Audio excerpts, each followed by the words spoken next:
Bien-aimés dans le Seigneur, bonjour. On m'appelle la sœur Marlise Akochaï. Je vous souhaite la bienvenue à cette émission, l'heure de la Rhapsodie. Avec moi sur ce plateau, j'ai l'honneur et le privilège d'avoir notre estimé pasteur, le pasteur Nicolas Adjaka. Bonjour pasteur. Bonjour. Bienvenue sur ce plateau. Très enchanté d'être là. Merci d'avoir accepté notre invitation. Je suis très honoré. Aujourd'hui, nous sommes le lundi 21 octobre 2021 et 24. Et l'homme de Dieu, le révérend docteur Christ Oya Kilomé, dans la Rhapsodie d'aujourd'hui, partage avec nous sur le thème intitulé « Croyez et agissez ». Et il a tiré le verset d'ouverture de Hébreux 11, verset 29, qui dit « C'est par la foi qu'ils traversaient la mer Rouge comme un lieu sec, tandis que les Égyptiens qui en furent la tentative furent engloutis. » Dans le premier paragraphe, l'homme de Dieu dit « Lorsque Moïse et les enfants d'Israël se trouvaient devant la mer Rouge, Moïse commença à prier Dieu de l'aider. Mais Dieu l'interrompit en lui donnant un ordre. Le Seigneur dit à Moïse, « Pourquoi cries-tu vers moi? Dis aux Israélites d'avancer. Lève ton bâton et étends ta main sur la mer pour diviser les eaux, afin que les Israélites puissent traverser la mer à pied sec. » Alléluia. Praise the Lord. Exode 14, versets 15 à 16, la version nouvelle internationale. Wow.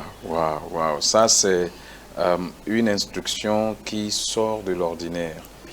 Dire à quelqu'un dire aux gens d'avancer dans l'eau et ils vont marcher, comme la Bible l'a précisé, ils vont traverser la mer à pied sec.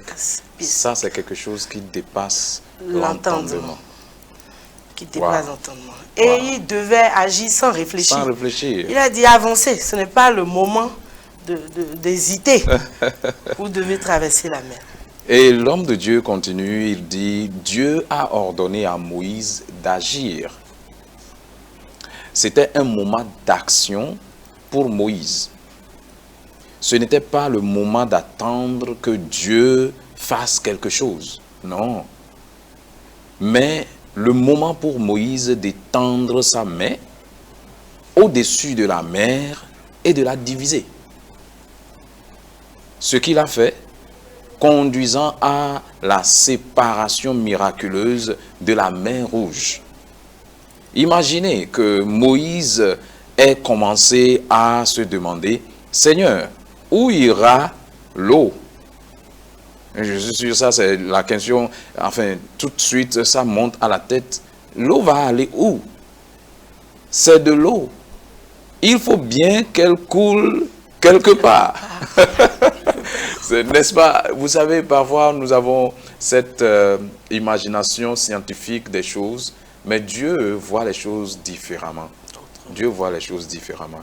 Il a dit à Moïse de fendre la mer Rouge avec sa main étendue.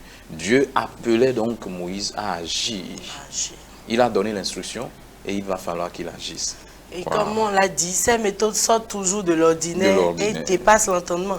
Comme on a même pu voir aussi dans la même Bible où Dieu avait dit à Josué que le peuple fasse le tour de Jéricho. 7 fois, pendant 7 jours. Ça dépasse l'entendement. Et les murs se sont écroulés. Alléluia. Dans le paragraphe suivant, l'homme de Dieu dit, mais la Bible nous montre ce qu'il est advenu de l'eau dans un chant de louange entonné par Moïse et les Israélites après leur délivrance miraculeuse des Égyptiens à la mer Rouge. Pasteur dit, les eaux s'émoncelaient et elles se dressaient comme un mur. Et Exode 15, verset 8, la version NIV toujours dit, par le souffle de tes narines, les eaux se sont amoncelées. Les flots se sont dressés comme une muraille. Les eaux profondes se sont amassées au cœur de la mer. Merveilleux. Qui peut imaginer que ceci pourrait être possible? Mais il fallait juste que Moïse aille à l'acte. Après d'abord avoir eu la foi. La foi. C'est pourquoi notre homme de Dieu dit, croyez et agissez. Agissez. Après avoir cru, vous ne vous asseyez pas, vous agissez. Juste comme Moïse. La chose peut paraître inhabituelle, ça peut paraître hors de l'ordinaire, mais aussi longtemps que Dieu est concerné et sa parole a dit cela vous concernant, il faut juste agir. Gloire à Dieu. Et notre homme de Dieu dit dans le dernier paragraphe de la Rhapsodie, il dit, lorsque vous croyez, ne vous posez pas trop de questions. Alléluia. Agissez. Agissez. Gloire à Dieu. Et il faut agir. Agissez sur la parole. Il ne faut pas poser des questions. Lorsque des doutes surgissent, secouez-les et déclarez. Tout m'est possible parce que je crois. Allez, est-ce qu'on peut dire ça ensemble? Tout m'est possible parce que je crois. Tout m'est possible parce que je crois. Alléluia. Dites les vérités de Dieu. Prononcez des paroles de foi. Des paroles inspirées en vous par le Saint-Esprit et regardez Dieu agir. La foi est un saut sur la parole. Vous faites un pas sur la base de ce que Dieu a dit et vous refusez de vous laisser influencer par des circonstances contraires et opposées. Alléluia. Alléluia. Glory to God. Dieu. C'est très important, une leçon très très utile. Lorsque vous entendez de Dieu, lorsque Dieu dit quelque chose, vous croyez et ensuite vous agissez. Alléluia. Cette fois-ci, nous allons prendre maintenant la prière. Vous voudrez bien répéter après moi. Cher Père, Cher Père, je te remercie je te remercie pour ta parole pour ta parole qui édifie ma foi qui édifie ma foi et fortifie mon et esprit. fortifie mon esprit. Je refuse de me laisser influencer Je refuse de me laisser influencer par les circonstances, par les circonstances, car je marche par la foi car je marche par la foi et non par la et vue. non par la vue. Avec la puissance de l'Esprit Saint, Avec la puissance de l'Esprit Saint, je subjugue je subjugue les forces les forces et les éléments et de ce les monde. éléments de ce monde. Je triomphe toujours Je triomphe toujours et en tout lieu, et en tout lieu, influençant mon monde influençant mon monde avec les bénédictions avec les bénédictions de l'évangile de Christ. de l'évangile de Christ. Au nom de Jésus. Au nom de Jésus. Amen. Amen. Pour une étude approfondie, vous pouvez lire Marc 11, verset 23, Hébreux 11, verset 29, la version amplifiée, et Jacques 1, verset 22 à 25. À présent, si vous n'avez pas encore fait de Jésus votre Seigneur et votre Sauveur personnel, nous allons vous inviter à le faire et vous voudrez bien répéter la prière de salut avec notre très estimé pasteur. Merci beaucoup. Répétez après moi si vous avez pris cette décision de suivre le Seigneur, de donner votre vie à Christ. Dites ceci avec moi. Dites, Seigneur Dieu, je crois de tout mon cœur en Jésus-Christ, le Fils du Dieu vivant.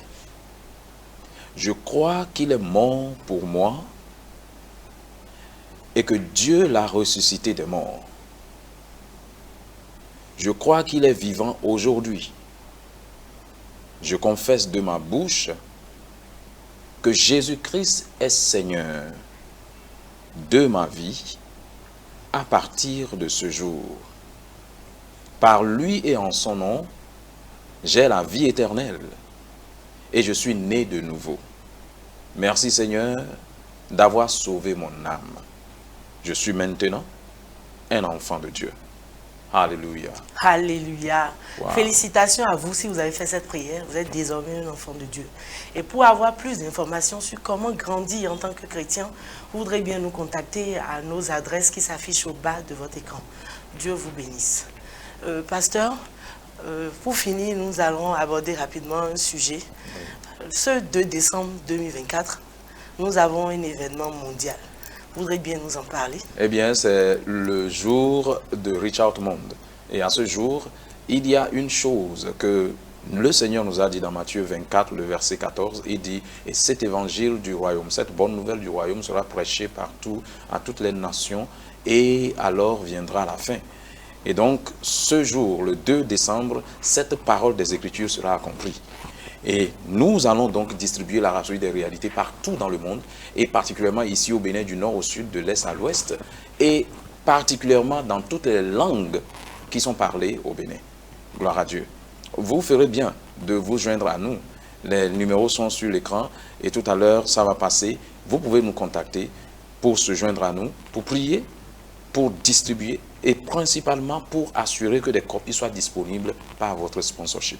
Dieu vous bénisse et merci de nous avoir rejoints. Merci. À bientôt.